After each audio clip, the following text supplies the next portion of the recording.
Good day, everyone. I think you're on and we're able to go. Welcome to the Unsheltered and Rural Grant Reporting for the Special NOFO. And we're going to take a look today at all that's required for that.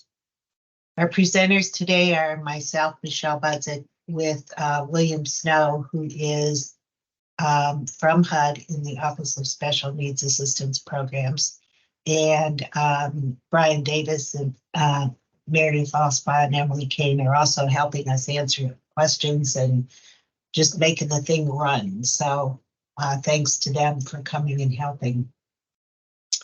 This will take about 90 minutes. We are saving time for Q&A. So write your questions down and we'll work those through at the end. We have you muted by default, so we can't hear you and you can't interrupt other folks with what's going on in your office. We'll use the chat function only for Q&As. So no need to say hi to us or say hi to your other friends in the chat. We'll be using it for Q&A only. We'll answer as many questions as possible during Q&A, and those that we don't get to will post. If you have questions after the presentation, please send them in to the HUD AAQ on the HUD Exchange, the Ask a Question desk. And when you do that, please select Sage in step 2, and that's going to take it over to the Sage desk so you get the answer to the question about reporting. And the recording and slide presentation will be posted to the HUD Exchange within a few days after the presentation. And at the end of this document, I show you the link to where it's going to be posted. So we even at this point know that.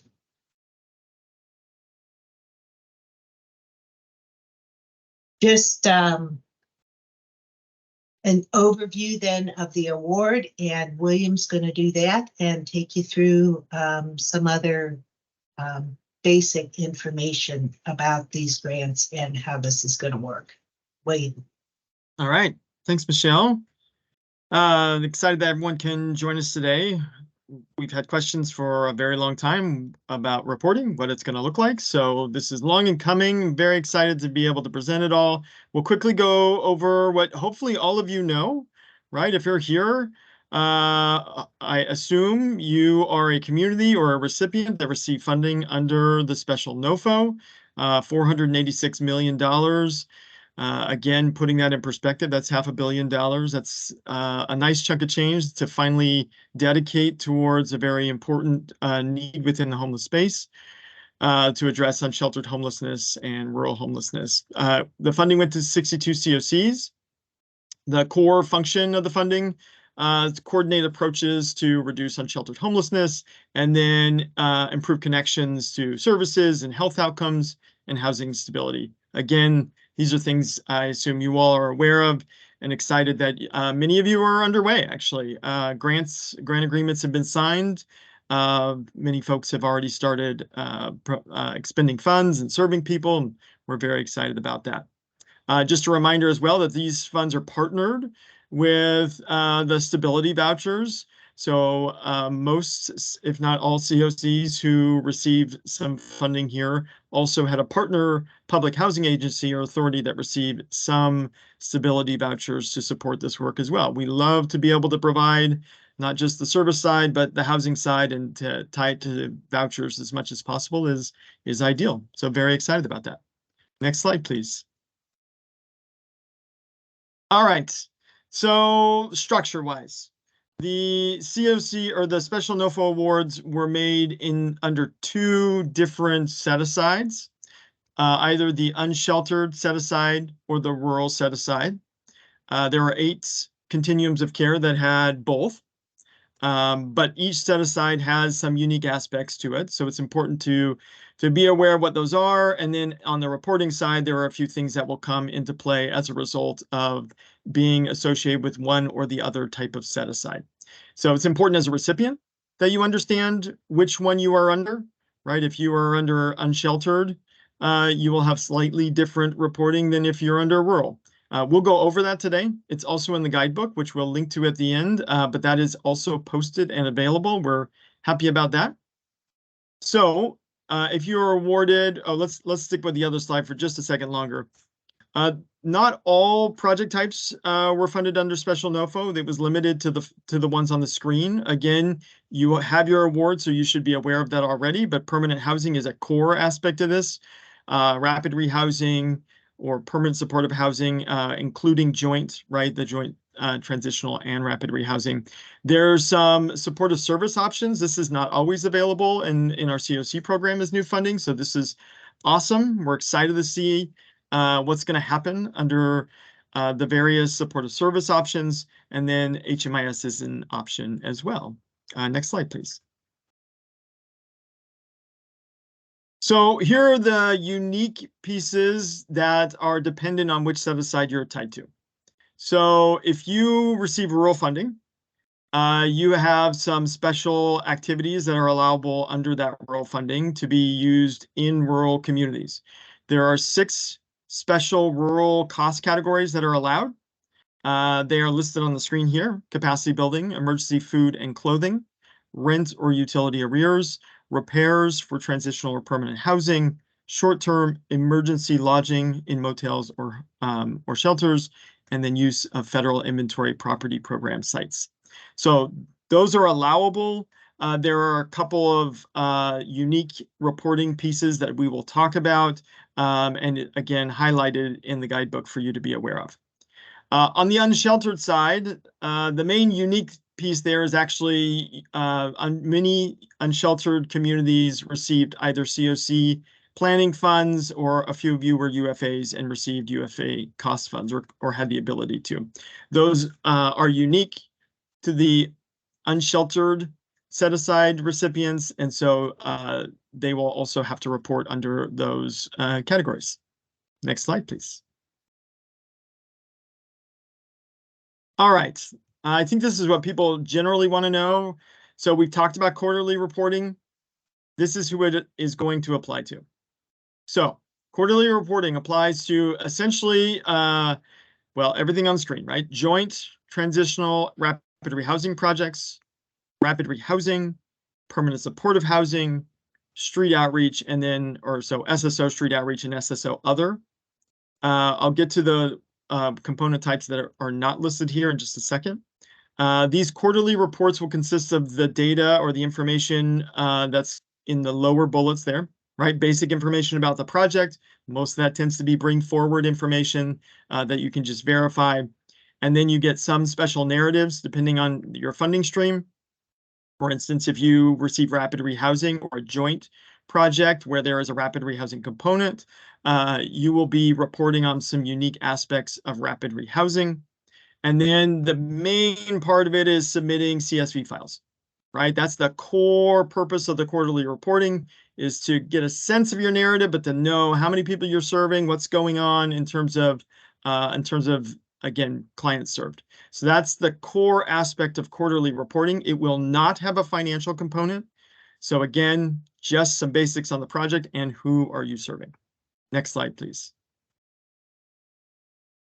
So there is an annual performance report requirement as well. For everyone, the October report, so that's the reporting period will be October 1 through October 30th. In that period, everyone will submit an annual performance report. For those who are doing quarterly reports, it'll look very similar to what you're doing in the quarterly reports, but it will also include a financial component to it. If you are one of these other project types on the screen here, that would be your supportive service coordinated entry grants, planning or UFA costs or HMIS grants.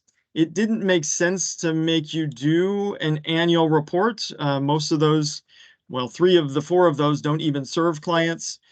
So we are not making you do an annual report, but you will, or a quarterly report, but you will report annually. And again, all the information is there. It's the same as the quarterly, plus the financial data. That's going to be the key to what exactly you will be reporting. Next slide, please.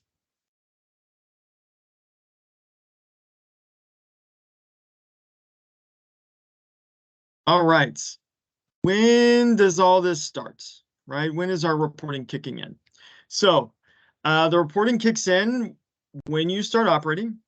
The operating start date is going to be key here. You'll see us emphasize it a few times.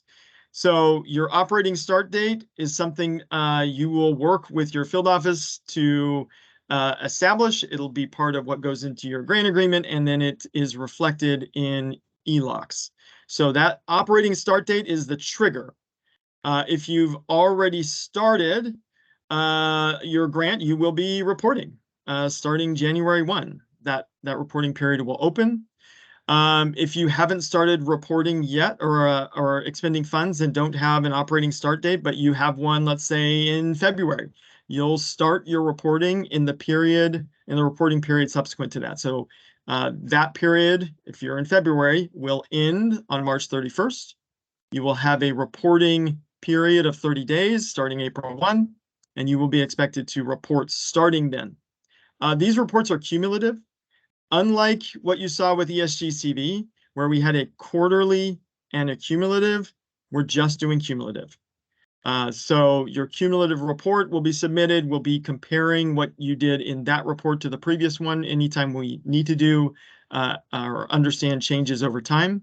But we're hoping that makes things a little bit easier on you, is you're just submitting one round of reports. I do see a question in the chat around bundling and all that. So this is unlike ESG-CV. This is at the recipient level, which is not a massive jurisdiction. It's a recipient much more like you're used to in the COC program. And so the recipient bears the responsibility of submitting the report. In ESG-CV, we know most of the time that it was the HMIS lead doing the primary work there and making sure everything's together. In this case, you're going back again, COC APR style, where the recipient bears that responsibility. So it'll be for each grant, one or multiple CSV files as appropriate. Most of the time, it'll be one.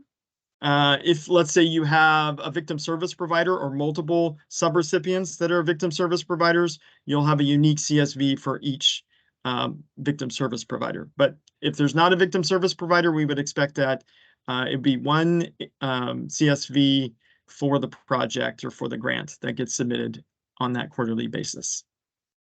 Again, as I already mentioned, we're going to be moving into the first reporting period will open up January 1. That's for anybody who's incurred any costs starting between the, whenever the grant opens prior to January 1, and anything that where there's a cost expended prior to January 1. So if you made an expense on December 31st, you're going to be reporting starting January 1. That's the key there. So we have the example on the screen. We'll actually walk through a little bit more, but again, I can't emphasize enough that operating start date in locks is going to be key. It's actually what populates our reports in Sage, so we know who is up for reporting, and all the notification triggers are tied to that. So that's actually a really important one. Next slide, please. All right. So we've talked about this already. This is just this kind of screen and the emphasis on the operating start date. And again, some of you are probably new to using ELOCs. Please work with your field office. Your field office should be able to help you get up and moving on that. We also, in one of our earlier startup trainings, we walk through how to go through ELOCs if you've never done it before. So it's certainly encourage you to go and look back at that. It's a great training on, again, using ELOCs for the first time. Next slide, please. All right, so this is, again, what we were talking about in staging the quarters. We'll have a kind of a map even in just a second, or a larger chart. But if you started expending funds and you have an operating start date, anywhere between now and December 31st, your first reporting period will kick in January 1, and that will go through. You'll have until January 30th to report. And then we start the quarterly cycle. So if you don't start until, again, February 15th, that will kick in for the next reporting requirement. That's going to be April 1 through April 30th. You'll be in that reporting period. You may start later than that. We're hoping everyone's actually not going to be starting later than that. Everyone's going to get going sooner. But if for whatever reason you start later, let's say you start on April 2nd, you'll actually move into the next reporting period starting July 1. So it kind of those quarterly stages will trigger based on when your operating start date is. After you've started, you will report in every quarter using that CSV cumulative file that will date all the way back to your operating start date, which again, that's the big trigger because it's operating start date to whatever the end of the quarter is each quarter. Let's go to the next slide, please. So here's kind of the graph version of it, so you can kind of see what reporting is going to look like for your entire reporting experience. It's all laid out there, and hopefully, again, you'll be able to figure out where you fit in this as soon as you start operating. And this is in the guidebook, so this is a thing you'll be able to reference throughout. Next slide, please. All right, so I've kind of gone over this already. So just noting, again, this is all cumulative reporting. We're not making you do quarterly increments in addition to cumulative, just the cumulative. So we'll make comparisons back to whatever period we need based on the cumulative data submitted. There are times where you find out, shoot, I did something wrong in my previous report. I need to fix that. We're not having you go back and amend a report. We know that's always a pain. We learned under ESGCB it was helpful to not have to go back and do that. You'll instead use the additional comments section, state what happened, state what the changes are, and then fix your current, whatever the most recent cumulative report is, so it has the most accurate data to date. So that's a lot of the kind of the overview of more of the what you're supposed to do. We also wanted to give you a peek at the system, what that's going to look like. And I'm going to turn it over to Michelle to walk us through some of that. Thank you, William. I'm going to assume that most of you have an account in Sage and have used Sage at other times for other reporting.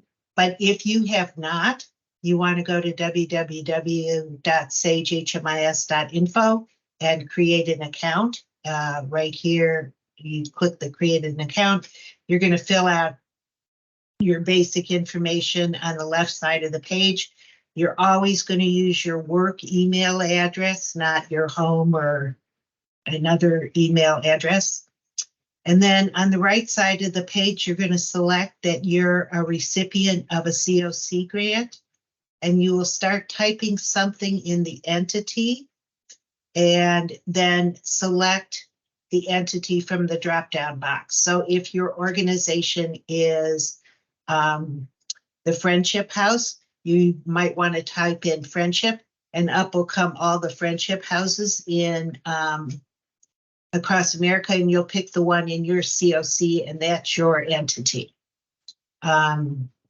Should you need to add another association to your account, you've already got an account and you need to add a new association because of this grant, you just click another association and add that to the grant. You request your account, and then the COC is going to need to approve it.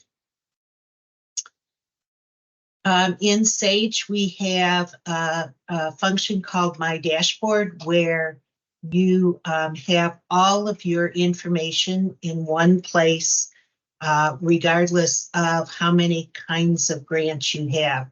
So if you have a COC grant, you would click on the COC button here. If you have an Unsheltered and Rural, you'll click on the Unsheltered and Rural, and your notebook then for Unsheltered and Rural will appear, and you'll see your quarterly reports and your annual APR reports. Always in Sage, something that's purple is a hyperlink. So in this scenario, you would be clicking on Unsheltered Rapid Rehousing, the project name, in order to open that QPR or APR, whichever you were going to be working on.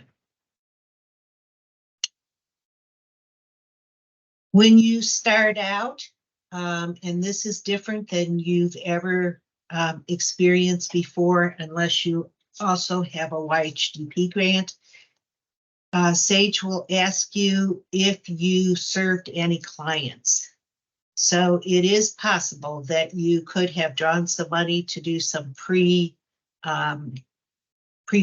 work, and that meant you had to set your operating start date. So you have an operating start date, but you don't have any clients yet. If you say no, you're only going to get some basic questions, including a pre-client activity information form that's just going to ask you two short questions, one of which is, what have you been doing in the past since you've drawn the funds? And the second is, when do you project to begin to serve clients?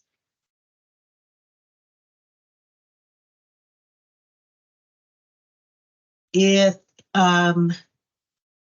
you select yes on that question, you will be presented with a variety of forms to complete depending on what kind of project you're running and what kind of report you're doing, whether it's a QPR or an APR.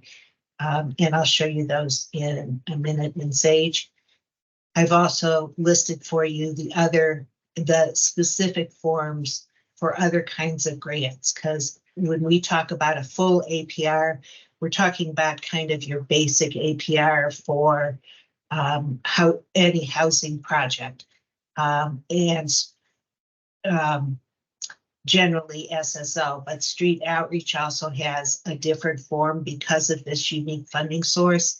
Planning grants have their own forms. Coordinated entry, of course, has a different kind of CSV upload, and HMIS grants have different forms for this.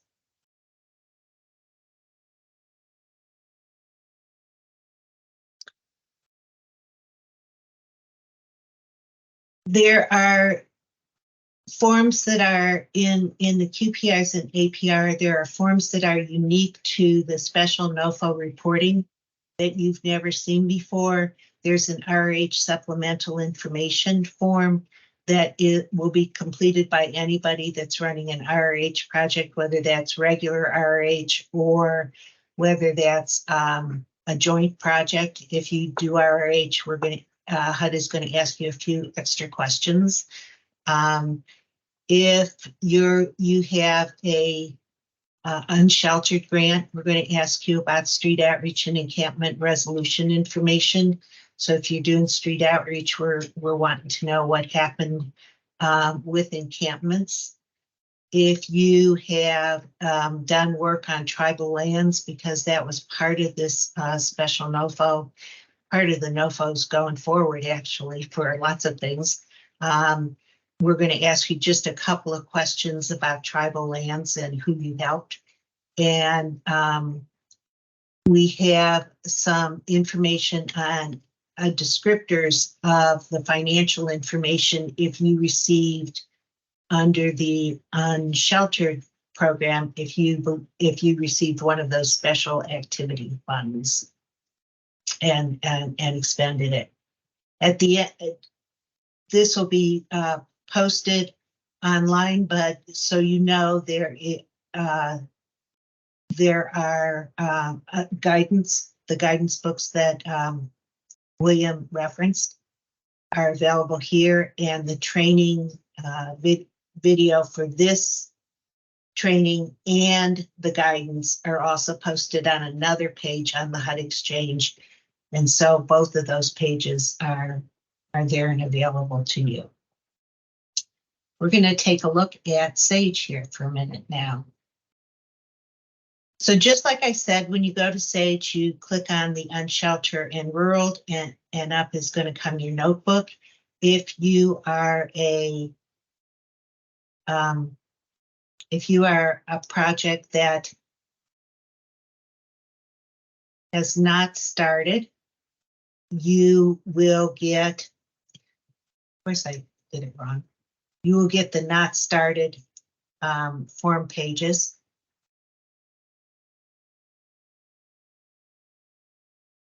So grant information, it's going to ask you, did you serve any clients?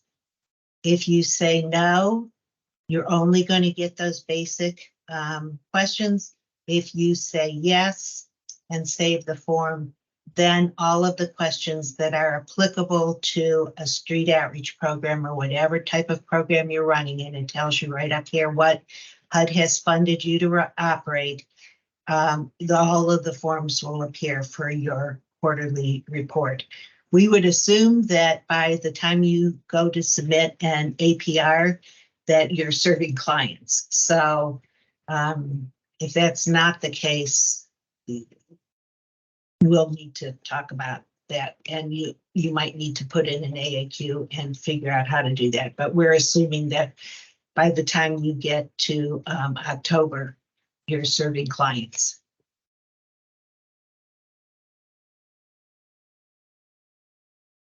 Let me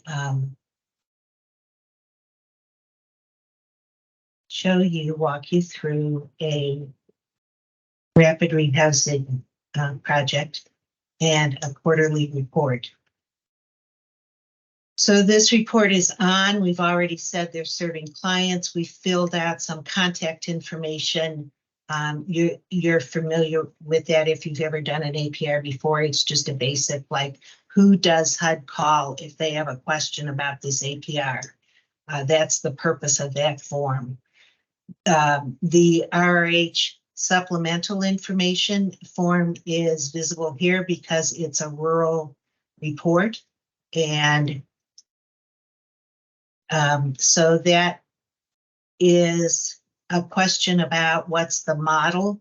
Talk to us about what kind of model you're running. And if you look in the guidebook, we give you some examples of what to say or what to think about as you're articulating what does your project look like. And then you answer just a few questions. Check boxes. One of the unique features that we did for you for this whole 36 months of reporting is bring the information that you filled out forward. So in many of these cases, nothing's going to change. Once you've described your project, you've described it, it's going to change. Once you've answered the questions, many of them won't change throughout the year. So you're going to, the next quarter, you'll review it all. If there's no change, you click no change and go on. You don't have to fill it out again. It will all auto-populate for you and pull forward from your last report. But if something did change, and sometimes that's going to happen, then you would check update and the screens will open up for you to be able to edit them. That happens on most of the forms so that you're not, it really should take you very little amount of time to fill out a QPR. And we've really tried to work hard so that the reporting burden is not really onerous on you. The efforts on tribal land is also a form that's going to pull forward. It's asking you is approximately how many persons were served on trust lands or reservations, and then what did you do with them? That number of persons served on trust lands or reservations, if your whole project is on trust lands or reservations, then it's all the people you served that quarter.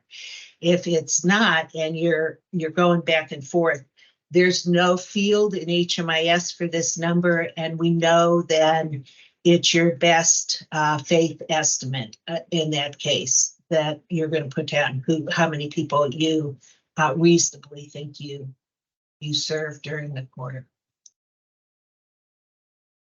To do an upload, just for those of you that have never done it, you're going to generate the CSV in the 2024 format from your HMIS or comparable database. You're going to download that to your computer somewhere where you know it is, your desktop or a file folder that you keep it in.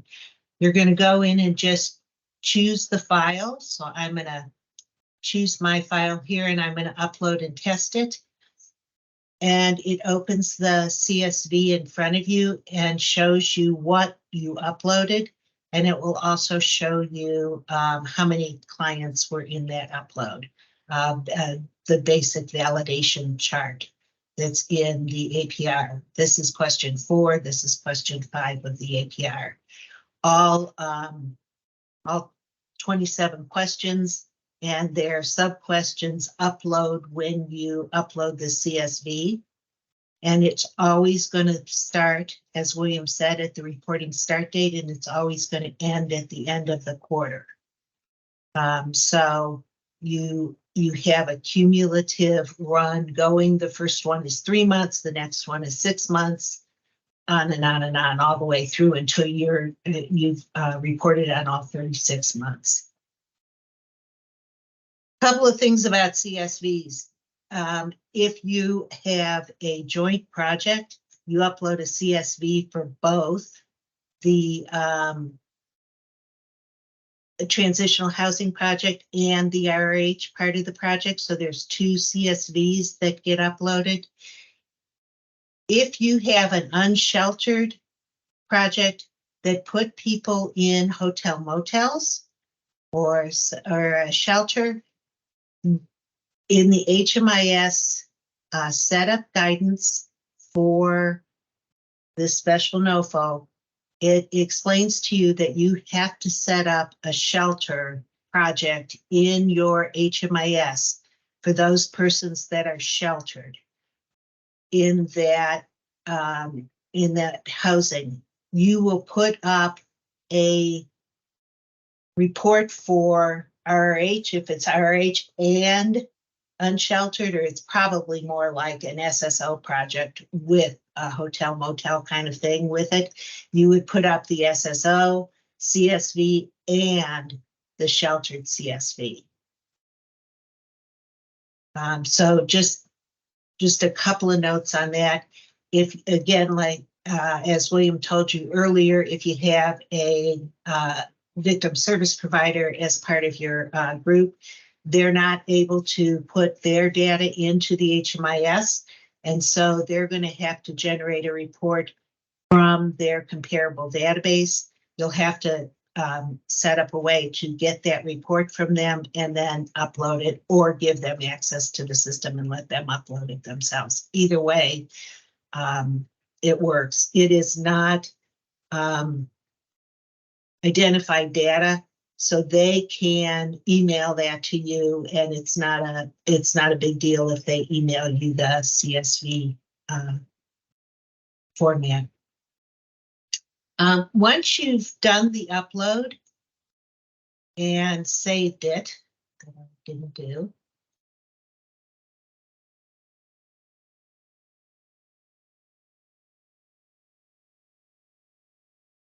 we're going to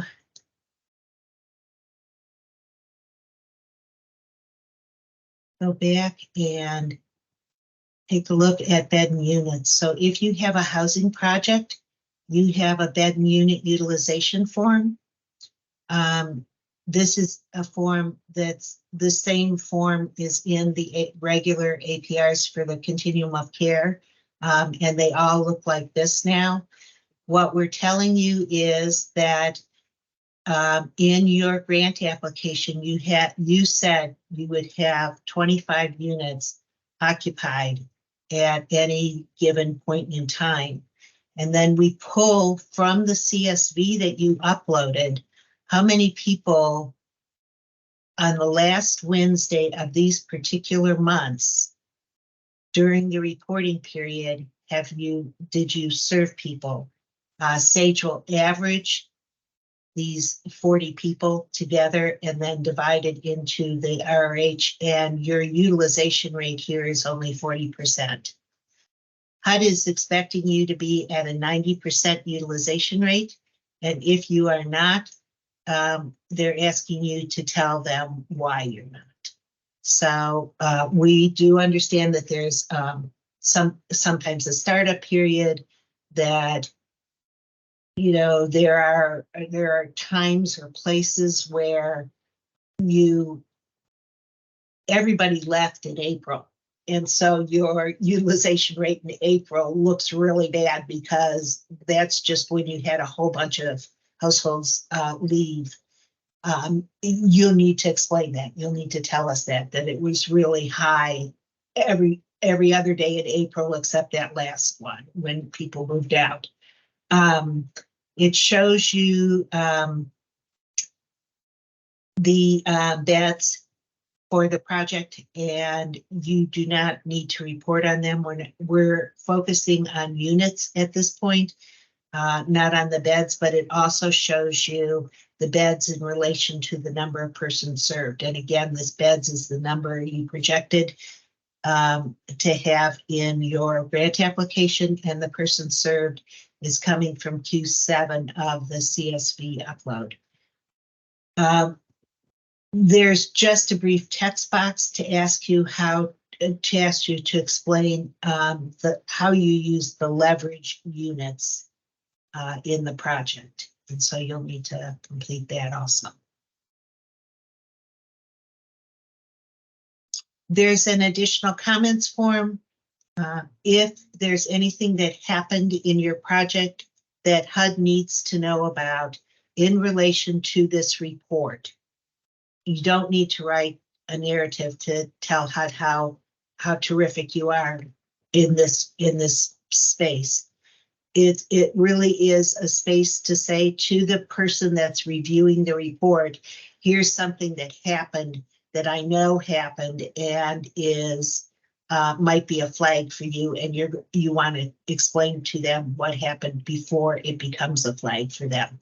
The reviewer always sees the additional comments as they start the review. Those open first for them.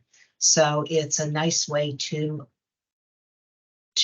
be able to say to the reviewer what's going on with your information.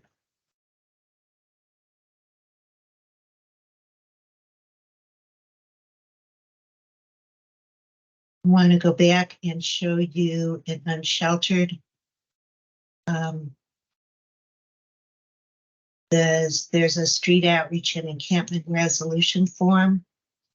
And again, that form pulls forward the information that they have, but we're asking you to describe the street outreach strategy you had for implementing this project. Identify what kind of services you're taking out on the streets with you. Not that you're referring to, we assume you're referring to all of these for lots of different people, but what services, if any, are going out on the streets with you, and then describe how your COC defines an encampment. What is an encampment to you? And was the project used to serve people sleeping in an encampment? If yes, was it used? Did it close? And if it closed, then we're asking you about why it closed and how it closed. So we are keeping track of, for this particular project, how many encampments with approximately how many people in them were closed because of this initiative. How many of these people hopefully got housing, not just were moved along from one bridge to the other, but actually got housing in this initiative.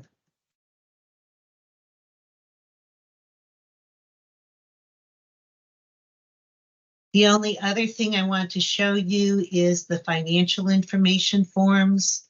And they are cumulative forms also. So you're always going to put this year's amount of funds that were expended in the first quarter. It's going to carry forward last year's and then do a cumulative. You only do financial reporting in your APR. The APR is always the report that's submitted in October.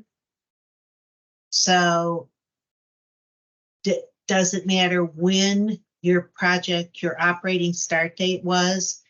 You're going to fill out an APR the same time that everybody else filled out an APR. It might be a short year, or in the end, it might be a longer year, longer period of months. Sage will tell you exactly the number of months to run it for and how to do this, but you will be reporting on the financial activities that happened during that annual operating year period. So as you report, you'll report that, we'll bring it forward, we're cumulative. I'll say this now, if you run into this in the future, if you put in and ask a question, we'll say it to you again, and it's said in the guidebook. If you have made a mistake in the financial form at any time, we will not reopen the APR for you to correct the financial form. We will instead ask you to correct it yourself at the next period. Now, it is possible that a field office will return to you the report because you made a mistake in the financial information.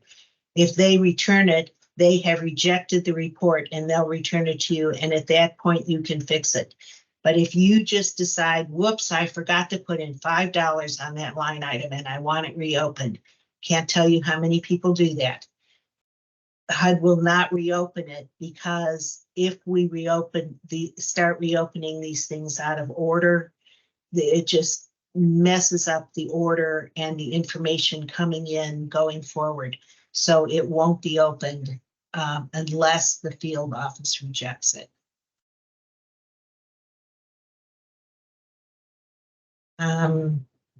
There are also different financial information forms for the rural.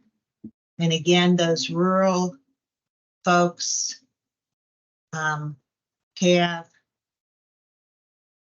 special information that they've collected. So they've collected information on the special activities that are right here. So if you did capacity building, you're going to need to tell us how much money you spent on capacity building, or you paid rent or utility arrears for people. You're going to need to tell us how much money was spent on rent or utility arrears. Once you identify one of these, then additional questions will open up. Show you what those look like.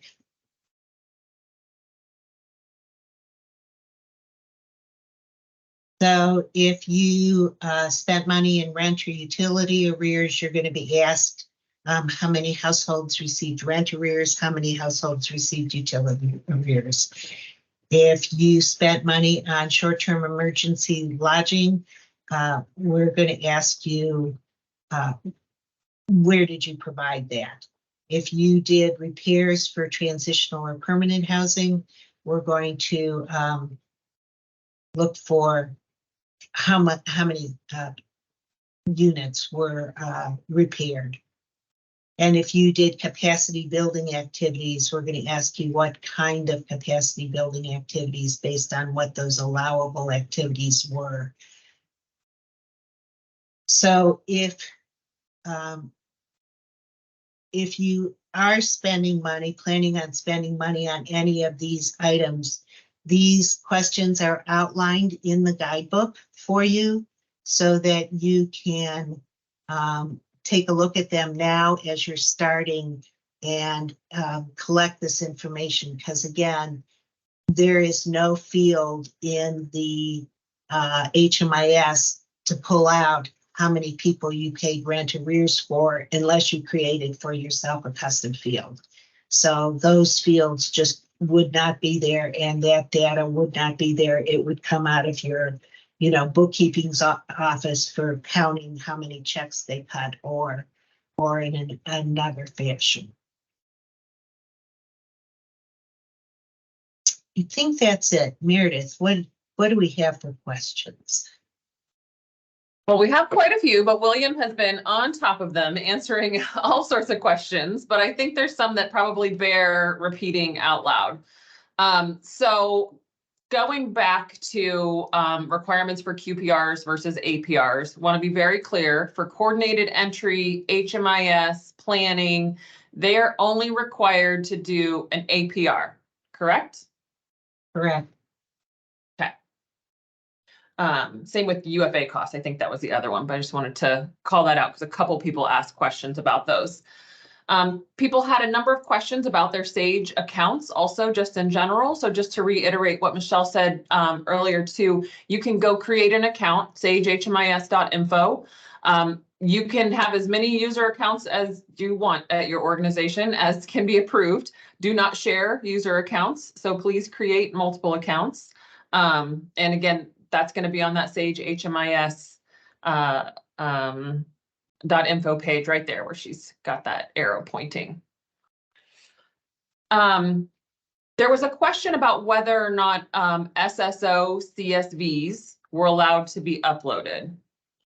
And I believe the answer is yes, if an SSO project was awarded. Correct? So if there's a services only project that was awarded, that's not a CE, it's not street outreach. Go ahead, Michelle. Yes, but I've gotten a number of AAQs on this topic. If you are running a housing project and this SSO is strictly serving the people in housing units, that's going to get set up in your system as a housing project. If you're providing the supportive services for a permanent supported housing project, it's going to get set up as the housing project, and you'll have to upload the housing project, not the SSO.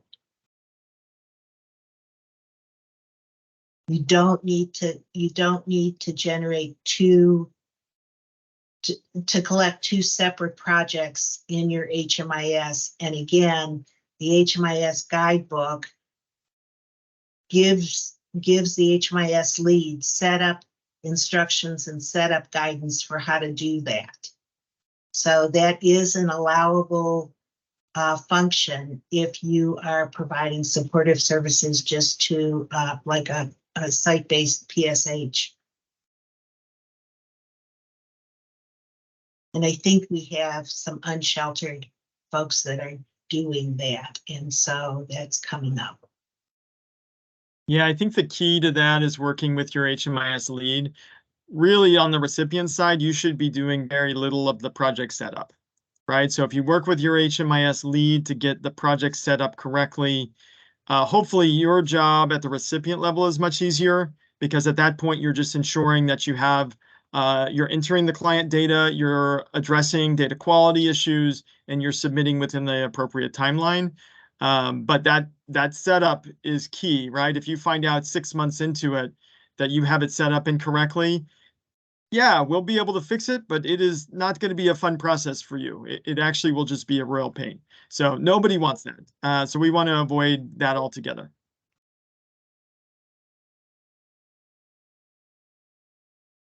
Thank you. There was another question. How long after the start dates are grants typically entered in Sage for reporting? And I think what they mean is how soon after they enter the start date in locks does that transfer into Sage? So we receive information from Sage once a week, approximately. And so it will transfer on a weekly basis. It's generally on a Friday that the data transfers. So it's once a week that happens. You are required to draw funds quarterly. So there shouldn't be a big issue here about putting in your first operating start date, because you should have drawn funds on those dollars already.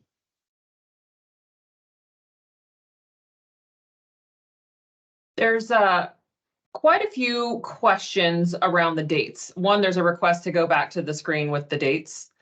And then there are a handful of recipients here that have said that they have due dates of December 29th, 2023 in Sage right now for their reports. They had operating start dates back in like July or so. So they're confused about when their reports are due. January 30th, 2024. You run your operating start date through that December 31st date, and you'll post them by January 30th, 2024. There's a 30-day window from the time your quarter closes to the time you upload.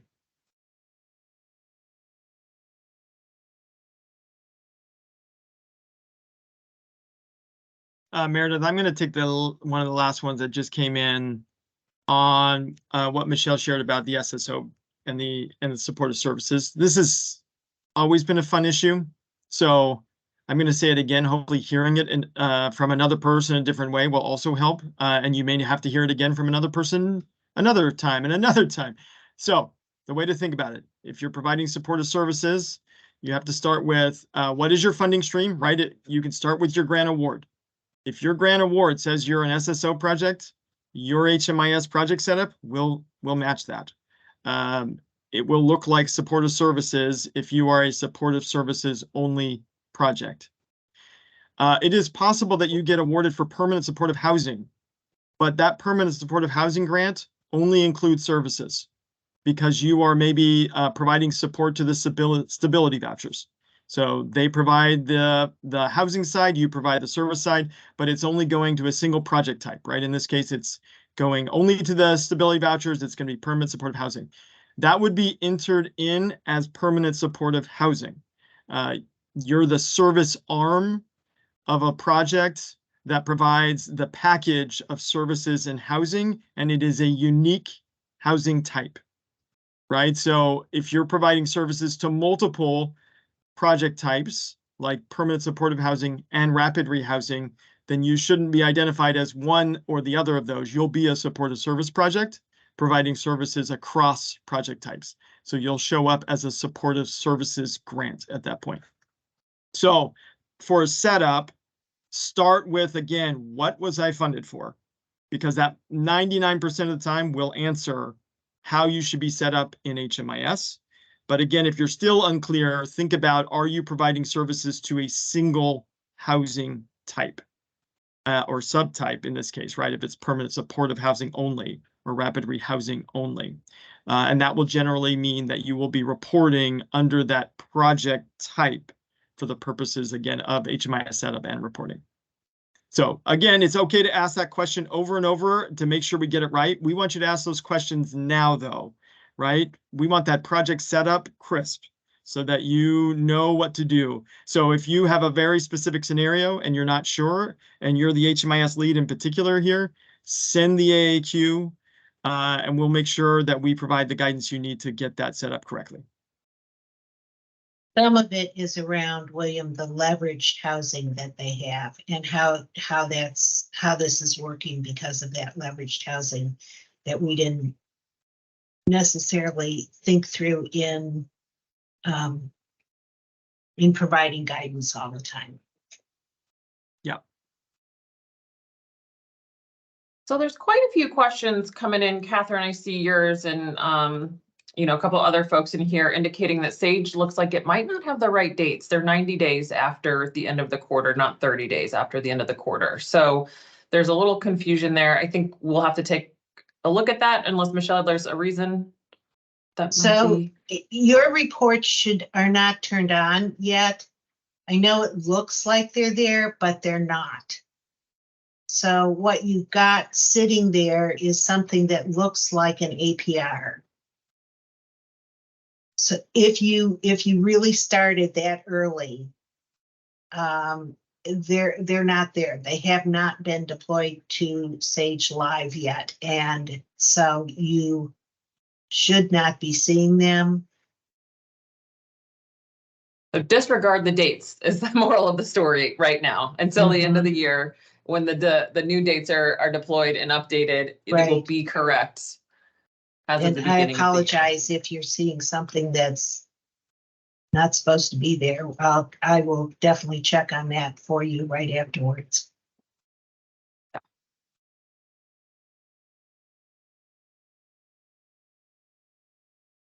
I think those were the only outstanding questions. William, was there another one that I missed in there? So there are questions around vendor issues. At this point, we're only aware of a single vendor who is unable to run the report right now. We're aware of that. We're doing what we can to support that vendor as they support you as well. What we're going to do is stick to the timeline for now. When we get to the point when reporting opens, which again, it hasn't opened yet, January 1 is going to be that start date. We'll cross that bridge when we get there. Just know that we're going to be reasonable. We're not going to hold you accountable for being late when it was driven by a vendor issue. Again, there's nothing you can do about that. We know that our goal isn't to penalize you either. We're all partners in this. We need the information. Yes, we're hoping you need the information too. So this reporting mechanism is actually partly because we want you looking at your data report regularly and kind of keeping on top of it. But yeah, we're not in it to try to penalize or out somebody. So that's not our goal. So we'll work with you. We'll make sure that we give you a reasonable amount of time to do what you need to do.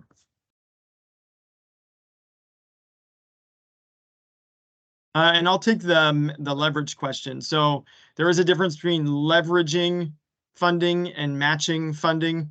When you do matched funds in the COC program, or in this case, the special NOFO program, what we're talking about is expending funds only in the bounds of eligible costs under the program that you're spending under. So in this case, a match funds would only match to eligible costs.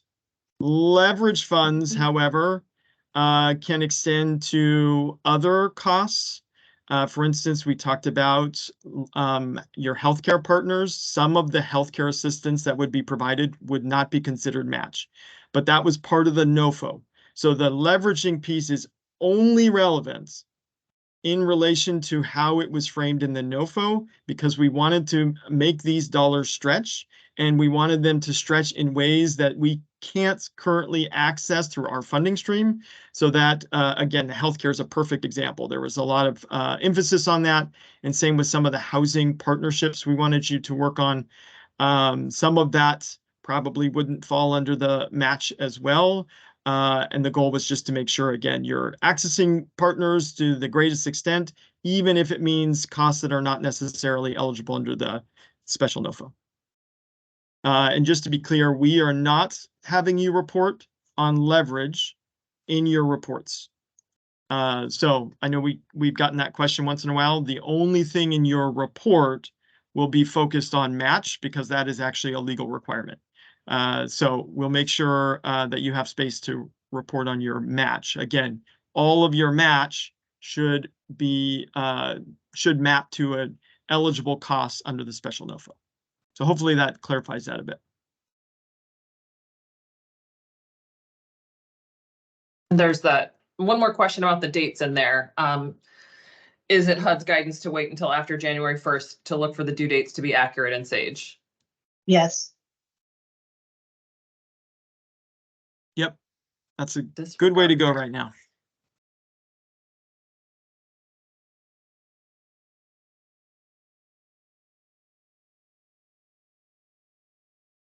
Just peeking to see if there are other questions.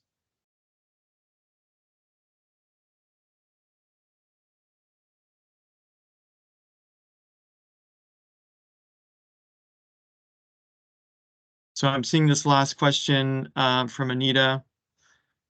Let's make sure we get it right. So if you started your project anytime up to December 31st, that first report will be January 1st. So I think I should probably state what's implied there. It's not a quarterly report. If you started on July 1st, that's technically not a quarterly report. We understand that. The first report's going to cover all sorts of different periods. Some people will have operated for maybe 5 months. Others will have operated for 5 days. That could be true for any given reporting period where people start, right? You may start in, again, mid-February. That's not technically a quarter for you either.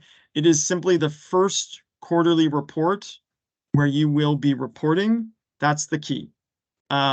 So if you started July 1, your first report will be January 1st. It will encompass all of your services to date through December 31st.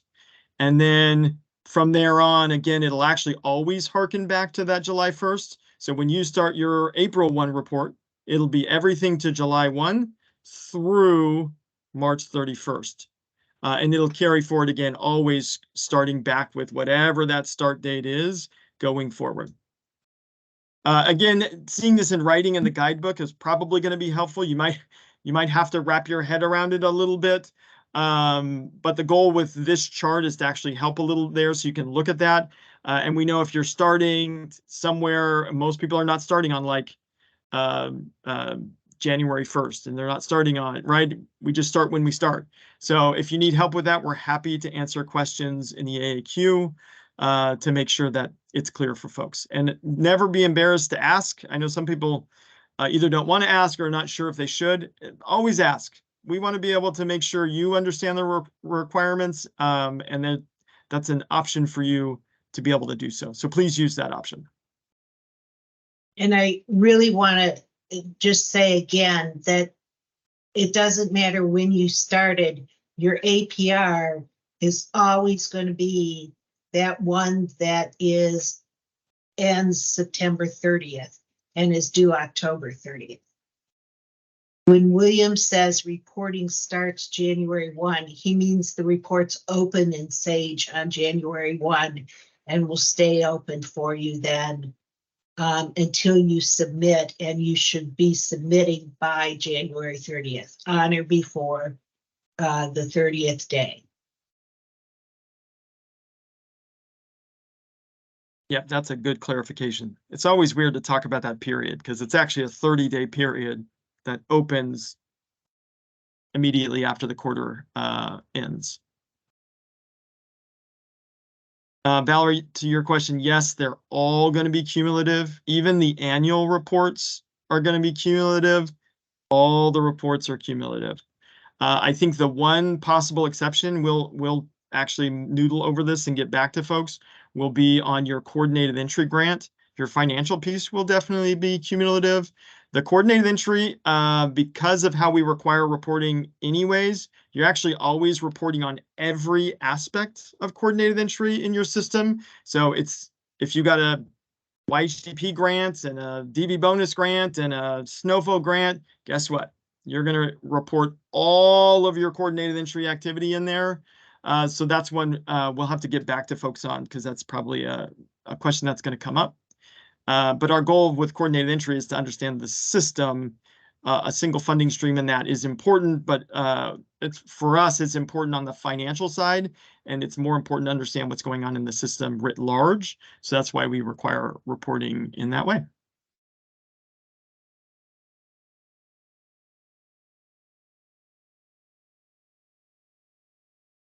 And for that last question, yes. So the question is, if you start July 1st and you end at December 31st, or you're required to report starting January 1st and ending January 30th, yes, you're going to do your CSV based on the July 1 start and the report end date of December 31st. That's what your COC or CSV parameters will be.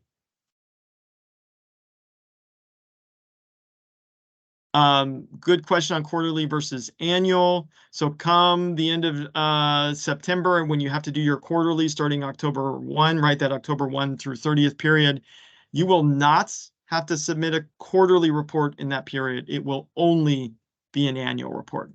We're trying to avoid redundancy for all of you, so we won't have you do a quarterly in addition to an APR.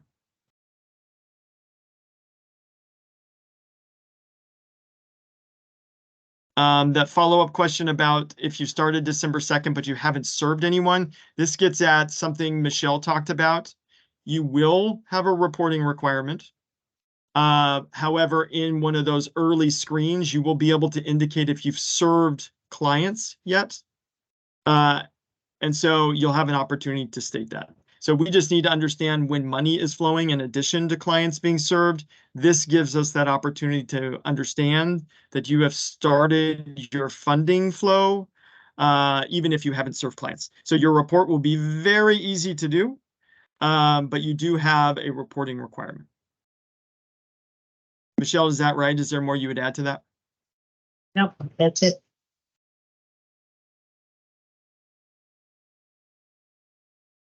Meredith, did we miss any of the ones that just came in?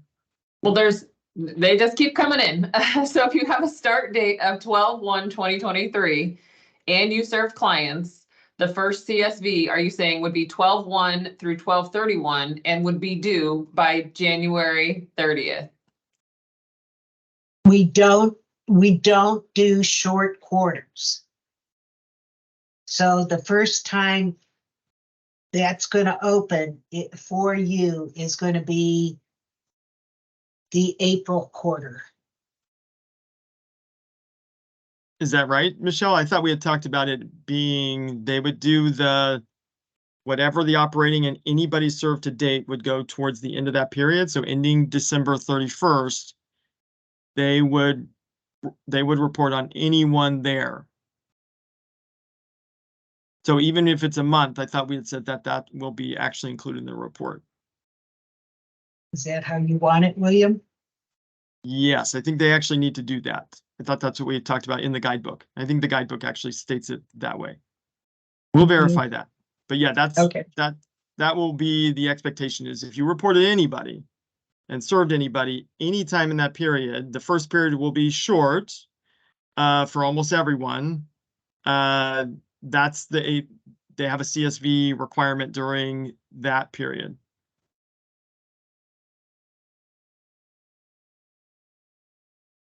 We'll verify in the system, make sure that's set up that way.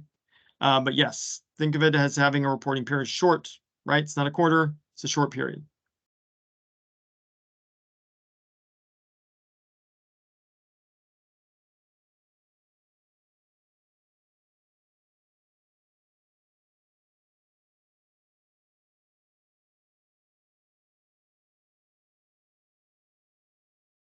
Well, you can see that question about leverage. That's correct. We're not tracking dollar amounts on leverage.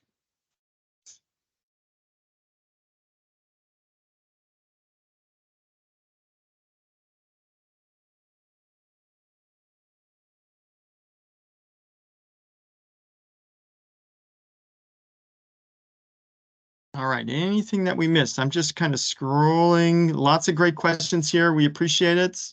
And again, we know that this can be complicated, so it may take a little bit to get used to, especially if you've never done reporting under the COC program. This feels an awful lot like COC program. It should, except for the quarterly piece of it. So I'm hoping it feels a little bit like that. But if you've never done that, then this is all new, and you should totally ask questions. Let's get it right for you guys.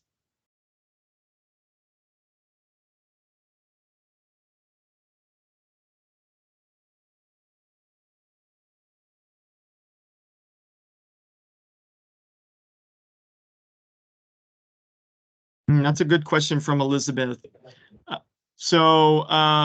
Correct me if I'm wrong, Michelle, because this is always the fun one, is we are dependent on the project getting set up in locks, because we then get an output weekly from locks that says, these are the grants, this is the operating start period for this grant, which actually tells us that grant is under grant agreement, and then will trigger a need to have an APR.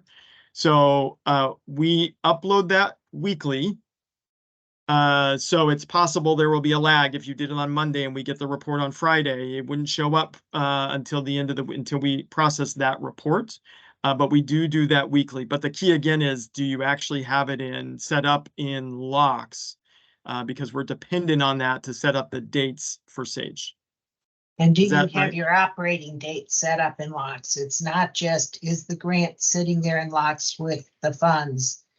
So you set your operating start date when you draw your first funds. For SNAP's programs, they work differently than other kinds of programs if you use locks for other things. And the operating start date starts the draw process. Yeah, so there's one caveat to this. We're still updating the rural piece. So Elizabeth, if you're in a rural community, that's probably why actually. Where the report that gives us the locks data right now is not bringing the rural piece forward for whatever reason. We're working on getting that fixed, but that probably is it. If you're not seeing it right now, yeah, that's probably it. So we're working on that as we speak, actually. There are only a few of you that have funding for acquisition, renovation, or new construction. And those grants don't start reporting until you've actually finished building whatever it is you're building.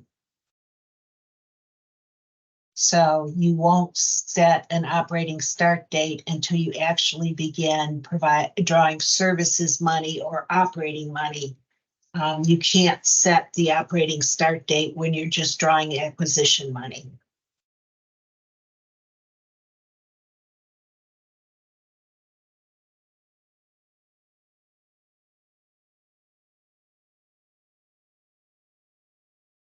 All right, I'm starting to see a slowdown here in questions. Again, this is not the only opportunity you'll have to ask questions, so please use the AQ. Let's see, Anita.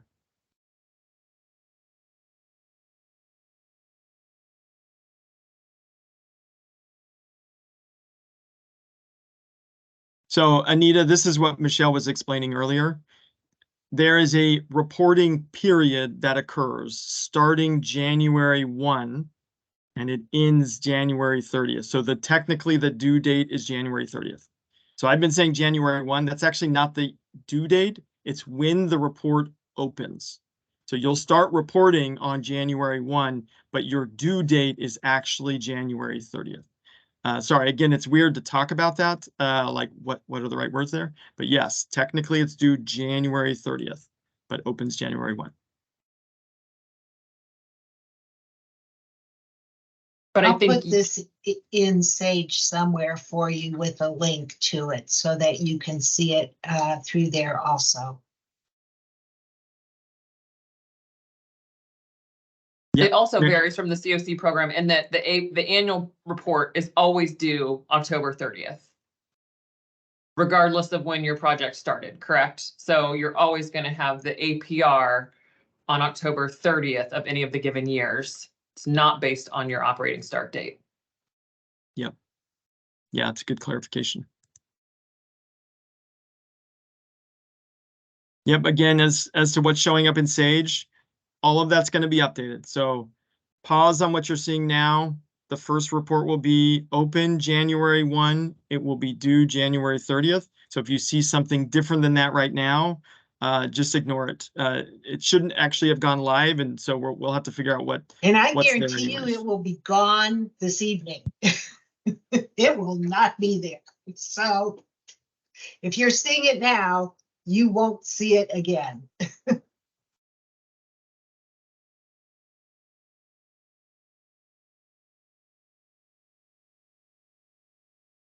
Okay, I think we're going to stop there. This is going to be recorded or has been recorded and will be published. So I don't know that we'll do more trainings. We'll actually gauge working with your technical assistance provider, your field offices, other HUD staff to kind of figure out if it's needed. Our goal is to, again, give you guidebooks, have resources available to you. But if we find that there is a need out there, we'll absolutely do this again and make sure you have the opportunity to ask questions and get what you need. So thank you all very much. And as we go to the holidays, we wish everyone a restful end of the year. Thank you. Goodbye, everybody.